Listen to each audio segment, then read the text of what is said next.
전 세계에 우리 한류를 두고 국가가 하는 국책이라며 대대적으로 깎아내리던 바로 그 일본인데, 그들이 진짜로 국책으로 밀어붙이던 거대 프로젝트가 완전히 고꾸라졌기 때문인데요. 그토록 쿨하고 싶었던 일본이 국가 주도로 야심차게 밀어붙였던 그 유명한 소프트 파워 전략 쿨 재팬이 결국 파국을 맞았다는 소식입니다. 그런데 사실 대부분의 사람들은 그건 이미 망했던 거 아니냐고 진작부터 여기고 있었기 때문에, 사실 이 뉴스에서 놀라운 포인트는 그게 이제야 파국을 맞이했다는 사실보다는 그게 아직까지도 진행되고 있었다는 부분인데요. 그런데 그거 아십니까? 일본은 늘 우리가 자기들을 따라한다고 비난해왔지만, 정작 일본이 추진한 국가전략 쿨 재팬은 그 이름부터 영국이 과거 추진했던 쿨 브리타니아 전략을 그대로 모방해 만든 것이었다는 사실 말입니다. 2001년 일본의 문화예술진흥기본법이 제정된 이래 2003년 국가정책으로 쿨 재팬이 등장했는데요. 그런데 그것을 본격적인 산업정책으로 삼고 막대한 자금을 투입하기 시작한 장본인은 바로 그 유명한 아베 전 총리였으며, 아베는 2012년 제2차 아베 내각에서 이 프로젝트를 위한 전담 장관까지 임명하고 2013년에는 민관 펀드도 설립한 바 있었습니다. 하지만 그랬던 그 쿨 재팬이 천문학적인 적자를 내며 무너진 것입니다. 그렇다면 일본이 망했다고 해서 이 국책 사업을 완전히 접었을까요? 국내 일부 언론에서는 그저 망했다는 사실만 전하고 있지만 실상은 그렇지 않습니다. 대놓고 돈을 쏟아붓던 방식에서 약간 다른 방식으로 전환하고 있는 중인데요.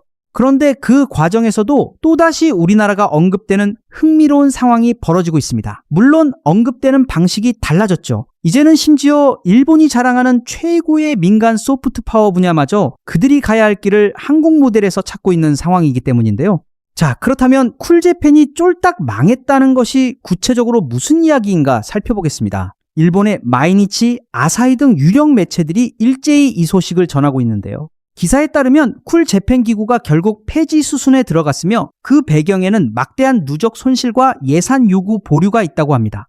막대한 누적 손실을 안고 있는 민관 펀드 해외 수요 개척 지원 기구에 대해 일본 정부가 폐지 방침을 굳힌 사실이 지난 20일 밝혀졌고, 경제산업성은 2027년도 예산 요구마저 보류하기로 했다는 것인데요.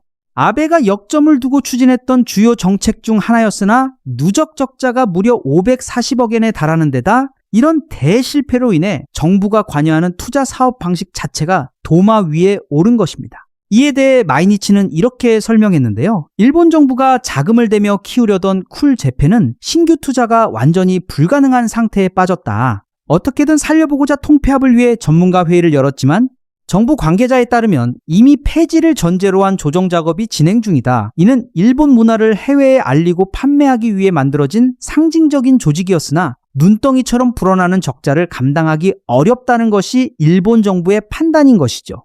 이 펀드를 통해 한국처럼 대박 콘텐츠들이 쏟아져 나올 것이라는 기대는 처참히 무너졌고, 투자하는 족족 적자만 쌓인 끝에 결국 몰락하고 만 것입니다. 하지만 여기서 오해하시면 안 되는 점은, 이 쿨 재팬은 우리 정부가 취하는 지원은 하되 간섭은 하지 않는다라는 원칙의 지능정책 수준이 아니었다는 것입니다. 정부와 민간 기업이 직접 출자해 개별 프로젝트에 관여했던 민관 펀드였습니다. 즉 이것이야말로 진정한 의미의 국책이었고, 그 국책 사업이 처참하게 실패한 것입니다. 그런데 흥미롭게도 이 소식은 영미권 커뮤니티 레딧에서도 큰 화제가 되었는데요.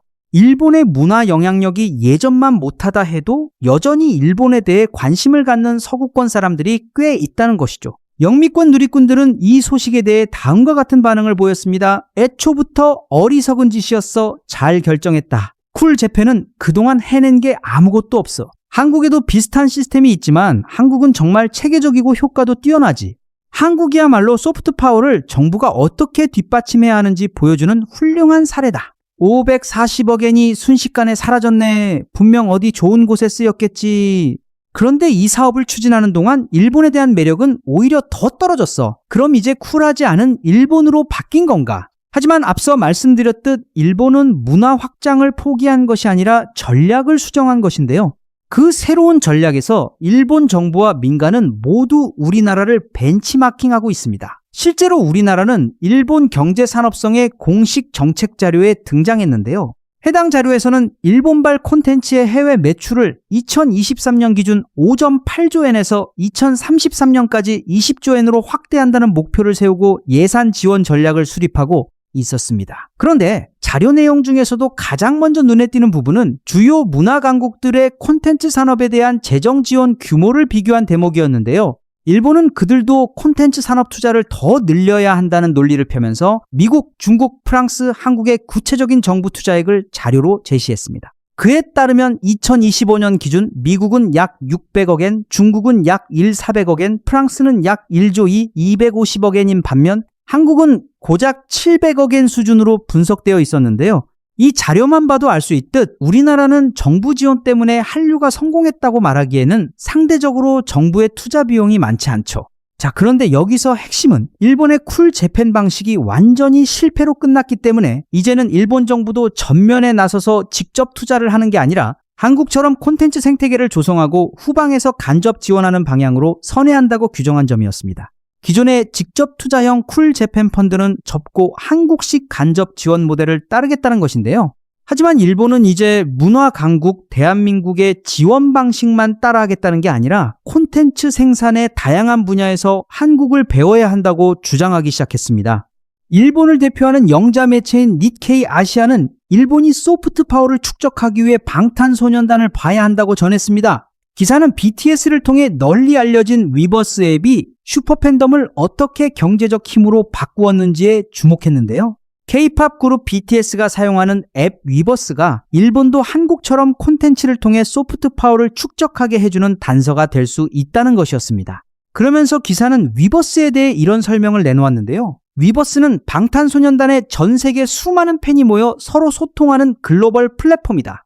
2019년 출시 이후 위버스는 탄탄한 글로벌 이용자 기반을 구축했으며 이 가운데 약 90%가 앱의 탄생지인 한국 외 지역에 거주하고 있다. 이는 아이돌에 특화된 플랫폼으로 일본의 J-팝 그룹을 포함해 아리아나 그란데 등 많은 글로벌 슈퍼스타들도 여기서 활발히 활동한다. 이어서 기사는 소프트 파워 전문조사 기관 브랜드 파이낸스의 콜레드 야고진스키의 발언을 전했습니다. 영향력 있는 예술과 엔터테인먼트를 보유하는 것, 그리고 영향력 있는 미디어를 보유하는 것은 국가 브랜드의 전반적인 영향력과 대중이 인식하는 국가 파워를 높이는 데 매우 중요하다. 그런데 실제로 2020년부터 2026년 사이 한국은 예술, 엔터테인먼트 및 미디어 영향력 평가에서 무려 3개 단위나 상승하여 세계 7위에 올랐다고 전한 기사는 이런 현상이 BTS 같은 아티스트와 위버스 같은 플랫폼이 만들어내는 증폭 효과와 깊은 관련이 있는 것으로 보인다고 분석했는데요. 그러니 일본 정부는 물론 민간 영역에서도 결국 해답은 우리나라가 걸어온 길에 있다고 인정하고 있는 것입니다. 하지만 과연 그들이 우리 방식을 벤치마킹한다고 해서 우리와 같은 성공을 거둘 수 있을지는 지켜볼 일입니다.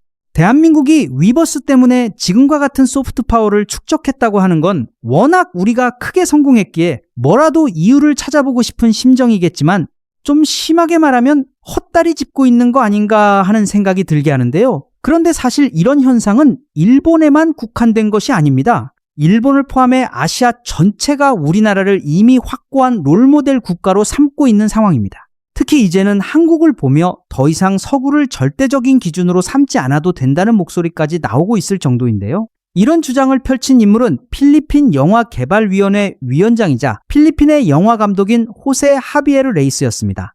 필리핀의 영문 일간지 데일리 트리첼에 따르면 그는 이렇게 이야기했는데요. 아시아는 성공의 잣대를 서구에 맞추는 것을 멈추고 아시아를 특별하게 만드는 고유의 가치를 인정하고 기념해야 한다. 바로 그 대표적인 성공 사례가 한국이다. 문화에 대한 지속적인 투자가 한 국가의 세계적 위상을 어떻게 변화시킬 수 있는지를 제대로 보여주는 대표적 사례가 바로 한국인 것이다. 한국 엔터테인먼트가 거둔 세계적인 성공은 오랜 시간에 걸친 계획과 헌신, 그리고 국가 정체성에 대한 자부심을 통해 만들어졌다.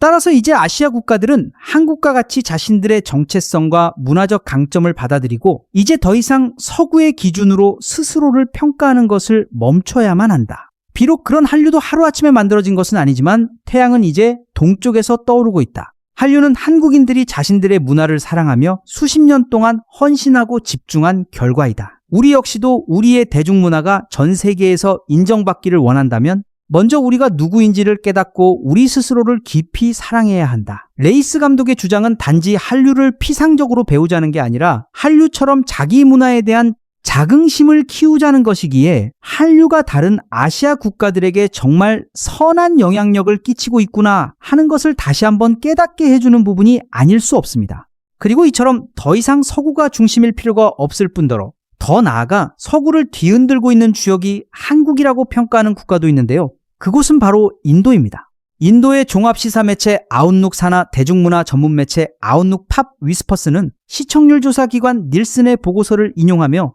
시청자의 관심을 끌기 위한 글로벌 경쟁이 이제 K 콘텐츠에 의해 좌우되고 있다면서 한류가 이렇게까지 압도적인 위치에 오를 것이라 예상한 사람은 거의 없었다며 이런 분석을 내놓았는데요.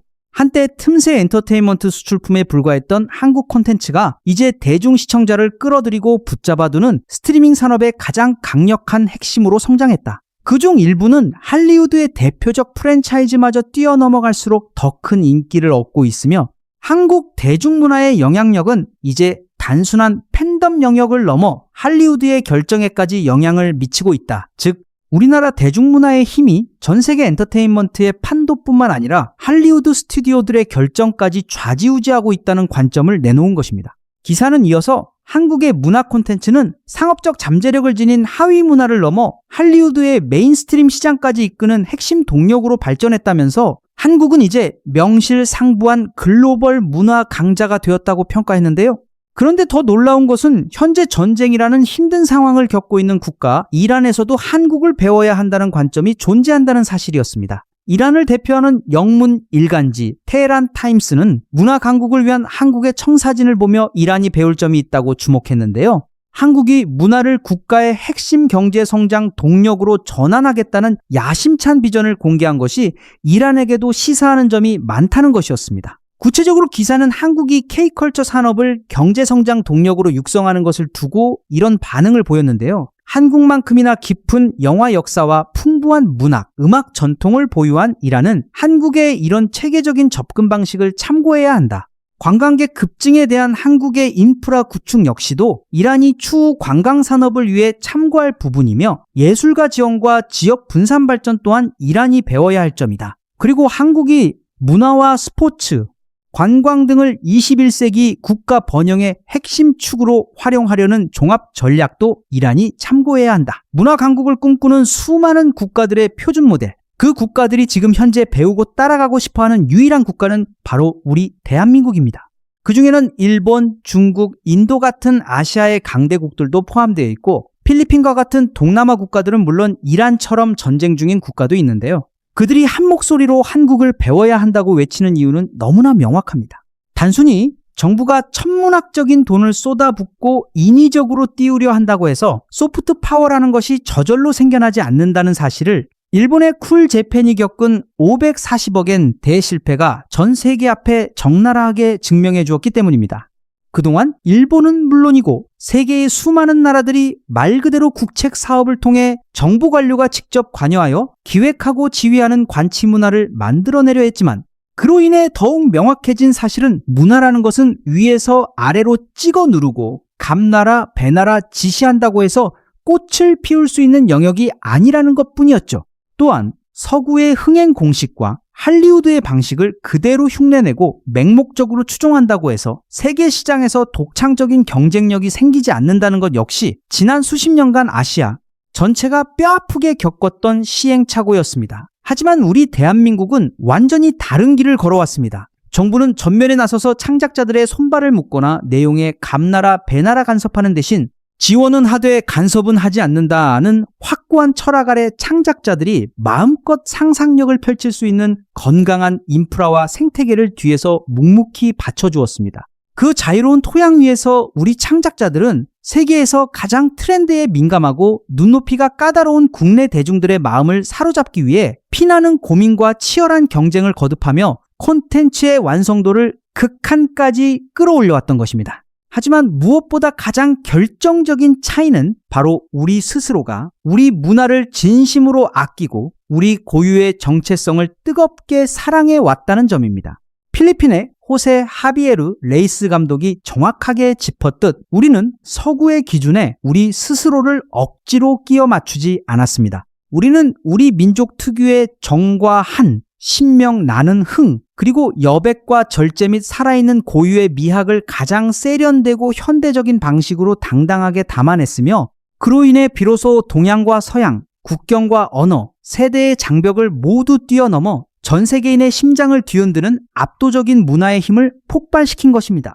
그러니 이제는 슬로우 조깅이나 소금빵처럼 원래 다른 나라에서 시작된 아주 사소한 운동법이나 빵 하나조차도 우리 한국인들의 손을 거쳐 한국 특유의 역동적인 라이프 스타일로 재해석되는 순간 전 세계가 열광하고 따라하는 글로벌 메인스트림 트렌드로 완전히 탈바꿈되는 그런 놀라운 시대가 열린 것이죠. 이것은 단순히 유행을 선도하는 수준을 넘어 한 나라가 가진 국가 브랜드 파워와 문화적 흡인력, 그리고 콘텐츠를 매력적으로 빚어내는 역량이 이미 세계 최정상급의 반열에 올라섰음을 명백히 보여주는 가장 상징적인 증거입니다. 이제 전 세계 문화의 중심축은 더 이상 서구와 전통적인 강자들만의 것이 아닙니다. 태양은 이제 동쪽에서 떠오르고 있다는 레이스 감독의 멋진 표현처럼 글로벌 대중문화의 나침반은 이미 음악, 우리 대한민국을 확고하게 가리키고 있습니다. 일본은 무너져버린 자신들의 소프트 파워를 어떻게든 살려내기 위해 BTS와 위버스가 만들어낸 슈퍼 팬덤 비즈니스 모델을 뒤늦게 연구하고 있고, 인도 언론은 한국의 K 콘텐츠가 이제 하위 문화를 넘어 할리우드 거대 스튜디오들의 의사결정과 전 세계 스트리밍 시장의 판도를 좌지우지하는 절대적인 주역이 되었다고 평가하고 있는 게 그 증거인 것이죠. 심지어 중동의 이란조차도 전쟁이라는 참혹하고 엄중한 현실 속에서 문화와 관광 및 예술을 국가 번영의 새로운 미래 동력으로 삼기 위해 그 유일한 성공 모델로 우리 대한민국의 청사진을 주목하고 있으니 사실 어떤 증거가 더 필요하겠습니까? 하지만 과연 그들이 우리의 정책 서류를 들여다보고 위버스와 같은 플랫폼 시스템의 겉모습을 베낀다고 해서 우리와 똑같은 기적을 만들어낼 수 있을까요? 우리가 오늘날 전 세계를 놀라게 하고 있는 이 막강한 문화적 저력은 어느 날 갑자기 하늘에서 뚝 떨어진 것도 아니고 몇 푼의 예산과 기술적인 테크닉 몇 가지로 뚝딱 완성된 것이 아니기 때문이죠. 수십 년 동안 보이지 않는 곳에서 창작자들이 쏟아부었던 피와 땀, 눈물겨운 도전의 시간들이 있었고 그들의 도전을 함께 울고 웃으며 뜨겁게 응원하고 소비해준 우리 대한민국 국민들의 성숙하고 높은 문화적 수준이 가장 든든한 밑거름이 되어 주었기에 가능한 일이었습니다. 결국 한류의 진짜 비결은 흉내낼 수 있는 기술에 있는 것이 아니라 스스로의 정체성을 사랑하고 자부심을 가질 줄 아는 우리 문화의 깊은 내공에 있는 것입니다. 그렇기 때문에 문화 강국 대한민국이라는 이 거대한 신화는 남들이 부러워하고 따라하려 해도 결코 하루아침에 베낄 수 없는 오직 우리 대한민국만이 오랜 세월을 거쳐 완성해낸 독보적인 저력인 것입니다. 그 자부심을 가슴에 품고 더 넓은 세상으로 뻗어나갈 대한민국의 위대한 행보를 바이스톰은 계속해서 주목하고 응원하겠습니다. 오늘 준비한 소식은 여기까지입니다. 시청해주셔서 고맙습니다. 또 뵙겠습니다.